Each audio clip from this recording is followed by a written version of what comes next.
पहननी थी। इतने बड़े आदमी गाड़ी से दिल्ली से आए थे मिलने के लिए। हाँ तो हम उनसे मिले नहीं। अरे मिले तो, और ये सदरी तुम मिले तो आज ये क्या नाटक कर लिया तुमने, ये सदरी। तो कहने लगे इसीलिए तो हमने ये सदरी पहनी। इस संसार में लोग चमक दमक पर कुर्बान होते हैं, उन्हें क्या मालूम इस गुदड़ी के नीचे लाल छिपा है, और जिस लायक थे वही किया है। तो गुरु महाराज ने सामने खड़े होकर कहा, हुजूर दरबार में आए हुआ खाली नहीं जाना चाहिए। और वो पानी पी के ऐसे ही लौट गए।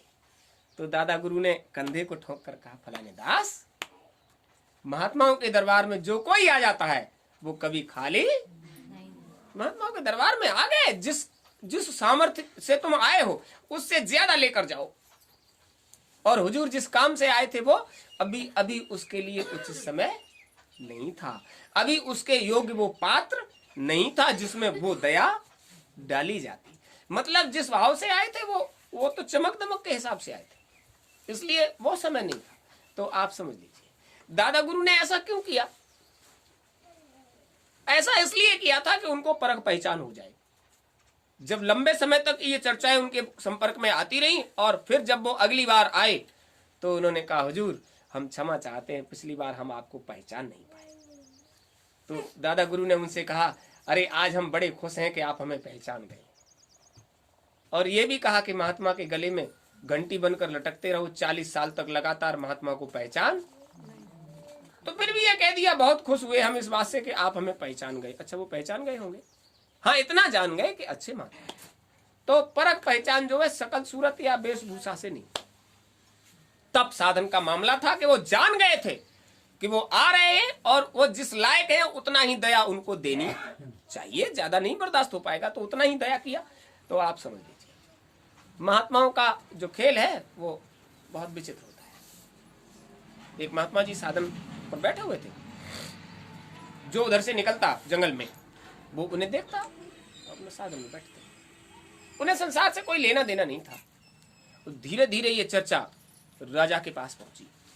वहां घने जंगल में एक महात्मा जी तपस्या करते हैं, लेकिन इस ठंड के मौसम में भी महात्मा जी के पास वस्त्र नहीं है।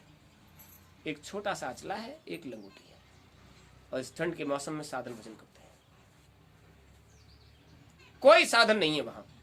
तो उन्होंने कहा, वो तो खैर महात्मा है, बर्दाश्त कर सकते हैं, लेकिन आप ये जाकर देखो उनके भोजन की व्यवस्था है वहां। तो उनके सहचर जो थे वो गए। उन्होंने कहा, हुजूर उस जंगल में भोजन की क्या व्यवस्था होगी, महात्मा सूख कर कांटा हो गए हैं। इसका मतलब वहां कोई भोजन की व्यवस्था नहीं है। राजा अच्छा था, पुण्यात्मा था। विचार किया, जासु राज प्रिय प्रजा दुखारी, सो नृप अवश्य नरक, भोजन के लिए कोई भूखा नहीं रहना चाहिए। तो उन्होंने कहा, जाओ भोजन ले जाओ, बढ़िया से व्यंजन बना के ले जाओ और वो भोजन करा के आना। अब राजा को क्या मालूम क्या मामला है, जाओ भोजन करा के आना। और ये समाधि में लीन थे।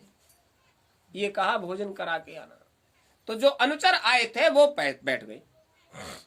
बैठने के बाद उन्होंने बहुत प्रयास किया महात्मा जी की समाधि को खुलवाने के लिए। उठ जाओ भोजन कर लो, राजा साहब की आज्ञा है, भोजन करा के आना, रख के जा नहीं सकते, करा के आना। और तुम उठ नहीं रहे हो, भोजन करोगे नहीं तो हम जाएंगे कैसे। जब ज्यादा विलंब हुआ और महात्मा की समाधि नहीं टूटी तो उन्होंने क्या किया, वो जो अनुचर थे उन्होंने जबरदस्ती मुंह को फाड़ा और लेकर ठूंस दिया। खाओगे कैसे नहीं, हम ये कहेंगे हुजूर अपने हाथ से खिला के आए। महात्मा को समझते हैं, मुंह फाड़ कर मुंह में डाल दिया, अब तो खाओगे।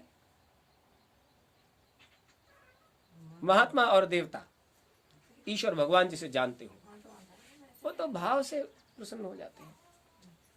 राजा गया, भोजन करा के आना। अब हम कहेंगे हम अपने हाथ से करा के आए। उनमें से एक अच्छे आचरण वाला व्यक्ति था, उसको ये भाव ये काम पसंद। उसने कहा, तुम गलत कर रहे हो।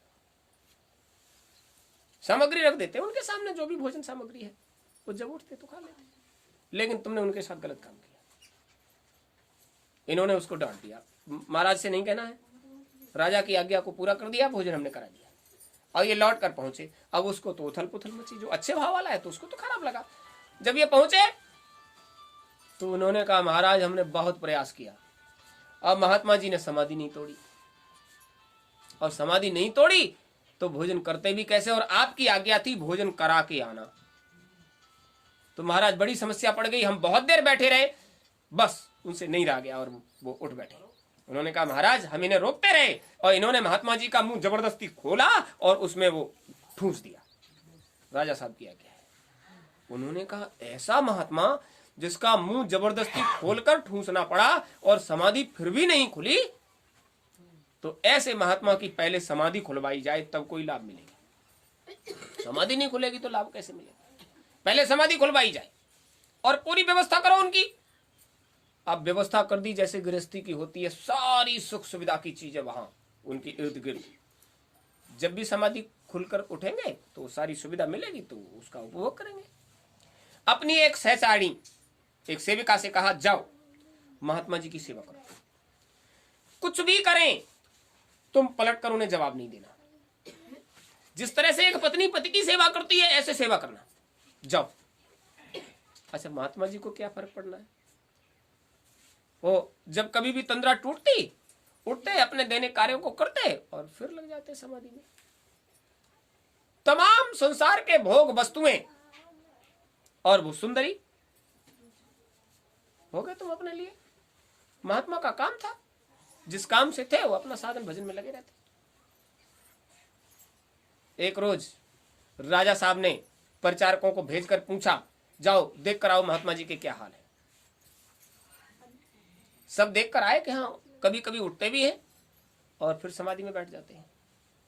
भोग साधन की सारी चीजें मुहैया हैं वहां, हाँ हाँ आपका आदेश है, वहां किसी भी चीज की कोई कमी नहीं है।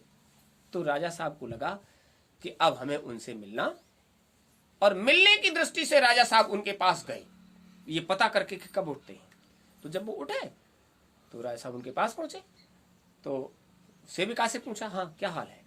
हुजूर आपने कहा है सेवा करना तो हम करते हैं, और जैसी भी बनती है उस अच्छे से अच्छे करते हैं। तुम्हारी सेवा स्वीकार करते हैं? बोले नहीं वो स्वीकार कुछ नहीं करते हैं। आपने कहा है तो सारी व्यवस्था साफ सफाई करना और जो मदद हो सकता है वो सारा कुछ करते हैं, लेकिन आपका दिया हुआ कुछ भी उन्होंने स्वीकार कुछ भी नहीं किया। ये सब पड़ा है सौदा तुम्हारा। जब समाधि से उठे तो राजा साहब पहुंचे और उन्होंने पूछा महाराज बताओ हमारे राज्य में आपका ये सब व्यवस्था कैसे हो रही है? जब ये कहा हमारे राज्य में आपकी व्यवस्था कैसे हो रही है, तो उन्होंने कहा महाराज गुजर हो रही है, गुजारा हो रहा है। प्रकृति ने संसार में हमको उतारा है तो जरूरत की चीजें भी उसने दी है। श्वास लेना, जल पीना, शरीर के अनुरूप धूप छांव, उसने सब व्यवस्था की है और गुजारा हो रहा है। अब राजा साहब ने विचार किया, इस महात्मा को संसार की सारी निधियां सौंप दी हमने, भोग की सारी वस्तुएं सौंप दी, फिर भी ये गुजारा कर रहा है। मतलब कहा फिर भी गुजारा हो रहा है। महाराज हमने तो सारी व्यवस्था की है आपकी, फिर भी आप गुजारा कर रहे हो। बोले आपने क्या व्यवस्था की है? आपसे ज्यादा तो उसने व्यवस्था की है। वो कम से कम हमें जीवन जीने के लिए शुद्ध हवा दे रहा है, जिसकी श्वास से हम जिंदा हैं। ये आप दे रहे हो, ये तो वो दे रहा है। उसकी प्रकृति में हम जीवित हैं आपके सामने, ये उसकी दया है। चलो ठीक है, आपके राज्य में है, जैसे गुजारा हो रहा है ठीक हो रहा है। और महाराज हमारा क्या होगा? समय आने पर तुमको भी बताएंगे। बताया कुछ नहीं, समय आने पर हम खुद आएंगे और तुमको बताएंगे। राजा साहब लौट आए और रोज यही चिंता कि महात्मा ने कुछ कहा नहीं और हमने इतनी सेवा व्यवस्था किया। अब तुम्हारी सेवा व्यवस्था की जरूरत महात्मा को होती तब ना, वो तो साधन भजन में लीन है, तो उसको संसार के भोग से कोई लेना देना नहीं। कामी क्रोधी लालची इनसे भक्त न होए, भक्त करे कोई सूरमा जय की धड़ पे शीश न होए। जब मस्तिष्क आपके पास है तो संसार की हर चीज के लिए भाव विचार बनेगा और वो लालायित होगा। अब जब संसार के भाव विचार शांत हो जाए तो समझ लीजिए अब तुम्हारा काम बनने वाला। वही हुआ, राजा साहब तो वापस चले आए। कुछ समय के बाद राजा साहब बीमार हो गए, और इतने बीमार हो गए कि उन्हें लगने लगा अब जीवित रहना मुश्किल, अब नहीं बचे। अचानक से उन्होंने कहा, वैद्य लोगों ने सारा उपाय कर लिया, कोई दवा काम नहीं कर रही, अब एक बार उन महात्मा जी के पास हमारा संदेशा लेकर जाओ, उनकी दया हो जाएगी तो सुरक्षित हो जाएगी। तो महात्मा जी के पास जब प्रतिहारी पहुंचा तो पूछा, हाँ क्या बात है, कैसे आए? आपको महाराज ने याद किया है। अरे राजा की आज्ञा है, हमको जरूर चलना पड़ेगा। महाराज है तो बढ़िया से? बोले बढ़िया से होते तो याद क्यों करते, तो खुद न चले आते, बढ़िया से होते तो खुद चले आते, क्यों क्या बात है? हुजूर उनकी तबीयत खराब है, वो हम जान गए थे, इसीलिए तुम बुलाने आए हो। हाँ। गए राजा साहब के पास, राजा साहब के पास पहुंचे और उन्होंने लेटे लेटे ही हाथ जोड़कर प्रणाम किया, उन्होंने साधुवाद दिया, बहुत अच्छे बहुत अच्छे। और महाराज हो तो खूब बढ़िया? बोले बढ़िया कहा, क्यों क्या बात है? बोले हुजूर ये जो श्वासें चल रही हैं वो हर श्वास तकलीफ में गुजर रही है, सिर्फ जिंदा है, बढ़िया बढ़िया कुछ नहीं है, केवल जिंदा है। अरे आप राजा होकर भी आप बढ़िया नहीं हो, सिर्फ जिंदा हो, और हमसे कह रहे थे अच्छा महाराज हमने सारी व्यवस्था कर दी फिर भी गुजारा कर रहे हो। अरे हम तो फकीर ठहरे, हम तो महात्मा ठहरे, यहाँ जंगल में रहकर कैसे भी गुजारा कर रहे हैं, गुजारा हो रहा है, लेकिन तुम राजा होकर बढ़िया पलंग पर लेटे हो, सेवक लोग सेवा कर रहे हैं और फिर भी कहते हो हुजूर बस जिंदा है। अरे जिंदा क्यों, खूब बढ़िया से जियो, तुम तो राजा हो। बोले हुजूर हम भले ही राजा हैं लेकिन इस संकट की घड़ी में सिर्फ जिंदा हैं और हमारे पास इस राज भोग से किसी भी चीज का कोई भी समावेश अब मन के अंदर नहीं, जिंदा हैं और दया कर दीजिए किसी तरह से इस संकट से हमें निवृत्ति मिल जाए। बोले अरे तुमने तो महात्माओं के लिए भी व्यवस्था कर रखी थी, तुम अपने लिए व्यवस्था नहीं कर सकते? आपने तो हमारे लिए व्यवस्था कर रखी थी, हमारे लिए घरवाली भी भेज दी थी, महात्मा की व्यवस्था कर दी थी और सारी सेवा के लिए उसको आदेश कर दिया था, भोग की सारी वस्तु वहां उपस्थित कर दी थी। क्यों महाराज कौन सी चीज की कमी है, तुम राजा हो, कुछ भी करो, तुम्हारे हाथ में है और राजा के हाथ में सब कुछ होता ही है, तो कुछ भी करो, तुम्हारी मौज है, तुम राजा हो। बोले हुजूर गलतियों को क्षमा कर दीजिए। तो उन्होंने सीधे से कहा, राजा साधन और तपस्या मनुष्य शरीर में जब तक उतरती नहीं तब तक वो अपने लक्ष्य को पा नहीं सकता, साधन और तपस्या। तो आपको दोनों चीजों पर अमल करना पड़ेगा, आपको साधन भी करना पड़ेगा, सुमिरन ध्यान भजन और सत्संग सुनना, शरीर से परमार्थ में सेवा करना, तन से मन से धन से परमार्थ में कुछ न कुछ अर्पित करते रहना। ये संसार की तीन ही चीजें हैं, आपके पास आपका तन, तन के अंदर बैठा हुआ मन, और इन तन मन से जो संसार में पैदा करते हो धन, उसको पवित्र शुद्ध चाहते हो तो उसके लिए आपको कुछ न कुछ करना जरूर चाहिए। जब ये करोगे तो आप समझ लीजिए कि आपने तपस्या में कुछ न कुछ हासिल कर लिया। अब आपके लिए तपस्या क्या बताते गुरु महाराज ने, बस तीन ही चीजें बताई थी तपस्या के लिए। जैसे सुमिरन ध्यान भजन तीन क्रियाएं हैं आपके साधन की, इसी तरह से तपस्या के लिए भी तीन ही क्रियाएं हैं। आप रहन सहन सुधार लो, आप खान पान सुधार लो, और आप किसी की निंदा बुराई ना करो।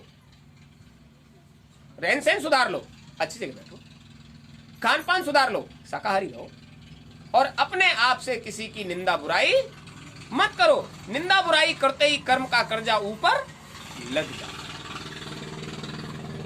आपको मिला कुछ नहीं और उसका खर्च कर दिया, उसका तो खत्म हो गया। तो आपको पहले भी बताया और अब भी बताते हैं, तपस्या बहुत मुश्किल है। रहनी गहनी नहीं सुधरती, रहनी सुधर भी जाए तो गहनी का मामला है। एक रोज एक देवी जी कह रही थी कि हमारा सब कुछ सही चल रहा था, अब क्या करें, अब पड़ोस में सुहागिलें हुई और मीठी हुई पंडित जी, मीठी थी तो मन नहीं माना तो उनके यहाँ खा लिया। अब उनके घर का खान पान कार्य व्यवहार कैसा है आपको पता नहीं, कहीं भी खा लिया। तो आपको बताया था एक बार गुरु महाराज ने कहा था कि जब वो साधन भजन में शुरुआत हुई और वो पीपल के वृक्ष के नीचे सारे नियम और तपस्या के साथ जीवन जी रहे थे, सारे नियम भी अपना रहे थे, सुमिरन, ध्यान, भजन, सेवा। नाव से यात्रियों को इधर से उधर करना, जो पास में रहते थे उनकी सेवा करना, संसार की सेवा करना, सुमिरन, ध्यान, भजन, साधन करना।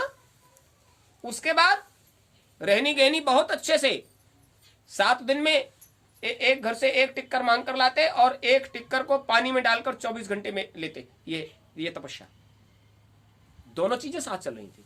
और उसी के बीच में एक प्रेमी ने ताक लिया, काल ने उसको भेज दिया और उनको मनाकर, उनको बहलाकर, फुसलाकर उनका निमंत्रण कर दिया और ये विश्वास दिलाया कि हम सत्संगी प्रेमी हैं, जिन गुरु महाराज से आप जुड़े हो उन्हीं से हम जुड़े हैं, हम गृहस्थी वाले हैं, आप महात्मा हो। हमारा भाग्य धन्य है कि आपका दर्शन हमको हुआ, हम कई बार आए लेकिन आप साधन भजन में मिले तो हम आपको नहीं मिल पाए। हम आज इसलिए आए हैं कि हम धन्य हो जाएंगे, आप एक बार हमारे घर चलकर थोड़ा प्रसाद पा लें।